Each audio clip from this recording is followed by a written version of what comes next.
జై హో బీసీ, జై హో బీసీ.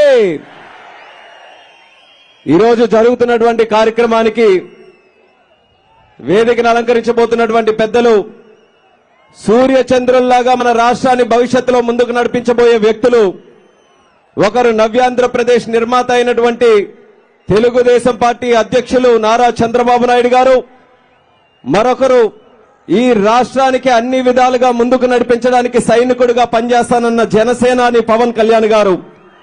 వాళ్ళిద్దరితో పాటు వేదికను అలంకరించిన తెలుగుదేశం పార్టీ అతరథ మహారథులకు, జనసేన నాయకులకు, మరి యొక్క బీసీ కార్యక్రమానికి రాష్ట్ర నలుమూలల నుంచి కూడా మీ మద్దతు తెలియజేయడానికి కథలు వచ్చినటువంటి మా సోదర సోదరిమణులు అందరికీ కూడా నా హృదయపూర్వకమైనటువంటి నమస్కారాలు తెలియజేసుకుంటున్నాను.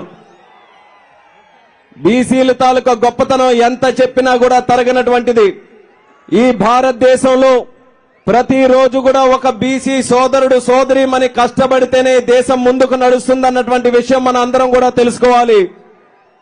బట్ట పరిశుభ్రం చేయాలన్నా బీసీ, జుట్టు సరి చేయాలన్నా బీసీ, గుడి తలుపులు తెరవాలన్నా బీసీ, బడిలో పాఠాలు చెప్పాలన్నా బీసీ, పొలం దున్నాలన్నా బీసీ, బలంతో బస్తా మోసే కలాసి బీసీ, అలాగే పంచభూతాలను సైతం వాళ్ళందరినీ కూడా ఉపయోగించుకొని వృత్తిని ముందుకు నడిపిస్తున్నటువంటి సోదర సోదరీమణులు మన బీసీలు. ఒక సముద్రం మీద ఆధారపడే మత్స్యకారులు కావచ్చు, అగ్గితో చెలగాటమాడే స్వర్ణకారులు కావచ్చు, ఇలా పంచభూతాలను సైతం వా శక్తినన్నింటినీ కూడా ఇనుమజింపేటటువంటి శక్తి కేవలం బీసీలకే ఉందనేది మనం తెలుసుకోవాలి. అటువంటి బీసీలు స్వాతంత్రం వచ్చిన తర్వాత ఎంతో మంది పల్లకలు మనం అందరం కూడా మోసాం. కానీ మొట్టమొదటిసారిగా పల్లకి ఎక్కే అవకాశం కల్పించిన ఏకైక నాయకుడు విశ్వవిఖ్యాత నట సార్వభౌముడు స్వర్గీయ నందమూరి తారక రామారావు గారిని తెలియజేసుకుంటున్నాను. 1982లో ఆంధ్రప్రదేశ్ రాష్ట్రంలో బీసీల తాలూకా పరిస్థితులు చూసుకొని ఎక్కడ ఏ కులం ఉందో తెలియదు, ఎక్కడ బీసీలు ఉంటున్నారో తెలియదు. అటువంటి వాళ్ళని వెతికి ఇటు అసెంబ్లీకి పార్లమెంట్కి పంపించినటువంటి ఘనత మన తెలుగుదేశం పార్టీది అనేది గుర్తు చేస్తున్నాను. ఈ రోజు రామ్మోహన్ నాయుడు ఒక బీసీగా 2 పర్యాయాలు పార్లమెంట్ సభ్యుడిగా వెళ్లాడనంటే దానికి మొట్టమొదట పునాది స్వర్గీయ కింజరాపు ఎర్రన్నాయుడు గారి దగ్గర పడింది. ఆ పునాదులు వేసినటువంటి మహానుభావుడు స్వర్గీయ నందమూరి తారక రామారావు గారు. ఇలా ఉమ్మడి ఆంధ్రప్రదేశ్ లో ప్రతి జిల్లాలో కూడా వెనుకబడినటువంటి తరగతుల్ని, మైనారిటీ సోదరుల్ని వాళ్ళందరికీ కూడా ముందుకు నడిపించే అవకాశం తెలుగుదేశం పార్టీ కల్పించింది. అటువంటి ఆ యొక్క సిద్ధాంతాలను ముందుకు నడిపిస్తూ చంద్రబాబు నాయుడు గారు కూడా ఎన్నో కార్యక్రమాలు మన అందరి కోసం చేశాడు. 2014 నుంచి 19 వరకు మనకి విద్య పరంగా, ఉపాధి పరంగా ఎన్నో కార్యక్రమాలకి ఆయన శ్రీకారం చుట్టి కోట్ల రూపాయలు ఖర్చు పెట్టడం జరిగింది. ఒక విదేశీ విద్యా పథకం ద్వారా మనలాంటి పేద బీసీ కుటుంబాలు కూడా విదేశాల్లో వెళ్లి చదువుకోవాలనంటే ఆ అవకాశం చంద్రబాబు నాయుడు గారు కల్పించారు. సుమారు 3700 కోట్ల రూపాయలు బీసీ కార్పొరేషన్ల ద్వారా లోన్లు అందించి మనం ఎవరమైనా సరే ఆర్థికంగా బలపడాలనంటే ఆ సౌకర్యం చంద్రబాబు నాయుడు గారు ఆ రోజు కల్పించారు. అలాగే ఎన్నో కార్యక్రమాలు ఆదరణని కొని ఎన్నో అలాంటి కార్యక్రమాలు, పథకాలు మన బీసీల కోసం చంద్రబాబు నాయుడు గారు ఆ రోజు అన్ని రకాలుగా కూడా తోడ్పాటును అందిస్తూ ముందుకు నడిపించడం జరిగింది. అయినా సరే ఒక్క అవకాశం చెప్పినటువంటి దుర్మార్గుడు జగన్మోహన్ రెడ్డి 2019లో వచ్చిన తర్వాత అత్యధికంగా నష్టపోయినటువంటి వర్గం ఈ రాష్ట్రంలో ఎవరైనా ఉన్నారనంటే అది మన బీసీలమే అనేది మనం అందరం కూడా గుర్తుపెట్టుకోవాల్సినటువంటి అవసరం ఉంది.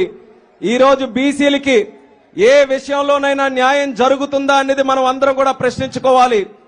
ఆ రోజు జరిగినటువంటి కార్యక్రమాలు ఏ ఒక్కటి కూడా ఈ రోజు కొనసాగకుండా సుమారు 74,000 కోట్ల రూపాయలు బీసీ సప్లాన్ నిధులుంటే దారి మళ్లించినటువంటి దుర్మార్గుడు ఈ జగన్మోహన్ రెడ్డి అనేది సభ ద్వారా తెలియజేస్తున్నాను. అలాగే ఎన్నో కార్యక్రమాలు, విదేశీ విద్యను ఆపాడు, లేకపోతే మనకు కావాల్సిన ఆదరణ పథకాలు లాంటివి ఆపాడు.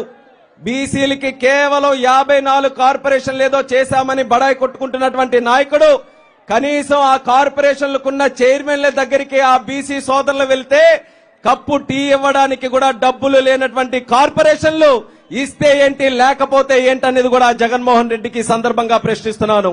అటువంటిది ప్రజలు మీరందరూ కూడా తెలుసుకోవాలి. బీసీలు నమ్మితే ప్రాణం ఇస్తాం, అదే నమ్మకం ద్రోహం చేస్తే తాట తీసి నార తీస్తామనేది కూడా మనం రేపు ఎన్నికల్లో మనం అందరం నిరూపించాలి. దానికోసమే, ఆ చైతన్యం కోసమే ఈరోజు ఈ సభ నిర్వహిస్తున్నాం. దయచేసి బీసీలు మీరందరూ కూడా నడుం బిగించి పోరాటం చేయాల్సినటువంటి అవసరం ఉంది. ఎందుకనంటే మళ్ళీ మాయ మాటలు చెప్తూ ముందుకు వస్తున్నాడు. ఏమని? నా బీసీ అని చెప్తున్నాడు. అసలు నా బీసీ అని చెప్పుకునే అధికారం ఆయనకుందా అనేది ఈ సందర్భంగా అడుగుతున్నాను. పార్లమెంటులో ఉన్నారు, అక్కడ ప్యానెల్ స్పీకర్ గా అవకాశం దక్కితే లోక్సభలో ప్యానెల్ స్పీకర్ మిథున్ రెడ్డి గారికి చేశారు. రాజ్యసభలో ప్యానెల్ స్పీకర్ అధికారం వస్తే అక్కడేమో విజయసాయి రెడ్డికి అక్కడేమో ఆ పదవిని అప్పచెప్పారు. అదే తెలుగుదేశం పార్టీలో ప్యానెల్ స్పీకర్ కాదు, స్పీకర్ గా అవకాశం వస్తేనే దళితుడు బాలయోగిని కూర్చుంచినటువంటి ఘనత మన తెలుగుదేశం పార్టీదని తెలియజేస్తున్నాను. ఒక కేంద్ర మంత్రి అయ్యే అవకాశం వస్తే ఆనాడు బీసీ నాయకుడిగా ఎర్రన్నాయుడు గారిని కేంద్ర మంత్రిగా చేసినటువంటి ఘనత మన తెలుగుదేశం పార్టీదని నేను గుర్తు చేస్తున్నాను. అటువంటిది నా బీసీ అని చెప్పుకునే అధికారం ఈ జగన్మోహన్ రెడ్డికి ఉందా అని తెలియజేస్తున్నాను. నా బీసీ అని అంటున్నాడు. మరి అమర్నాథ్ గౌడ్ ఒక 9వ తరగతి చదువుతున్నటువంటి ఒక బీసీ బిడ్డ నిర్దాక్షిణంగా చంపేయబడితే ఏ ఒక్క విషయంలో కూడా జగన్మోహన్ రెడ్డి పల్లెత్తి మాట కూడా అనలేదు. నా బీసీ అనే అధికారం ఆయనకుందా అని సందర్భంగా ప్రశ్నిస్తున్నాను. ఇలా చెప్పుకుంటూ పోతే ఎన్నో ఉదాహరణలు ఉన్నాయి. ఆ ఉదాహరణలన్నీ కూడా ఈ రోజు మన కళ్ళకు కట్టినట్టుగా కనిపిస్తున్నాయి. దానికి బీసీలుగా మనం అందరం శిక్ష విధించాల్సినటువంటి బాధ్యత మనందరి మీద ఉంది.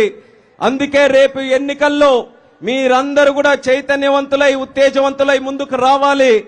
ఒక్క విషయం మీరందరూ కూడా గుర్తుపెట్టుకోండి, బీసీ ఆట తెలుగుదేశం, బీసీ పాట తెలుగుదేశం, బీసీ మాట తెలుగుదేశం, బీసీ బాట తెలుగుదేశం, బీసీ ఆశ తెలుగుదేశం, బీసీ ఆశయం తెలుగుదేశం, బీసీ జెండా Telugu Desam, BC agenda Telugu Desam, BC ప్రాణం తెలుగుదేశం అన్నది రాబోతున్నటువంటి ఎన్నికల్లో మనం అందరం కూడా నిరూపించి తెలుగుదేశం జనసేన పార్టీ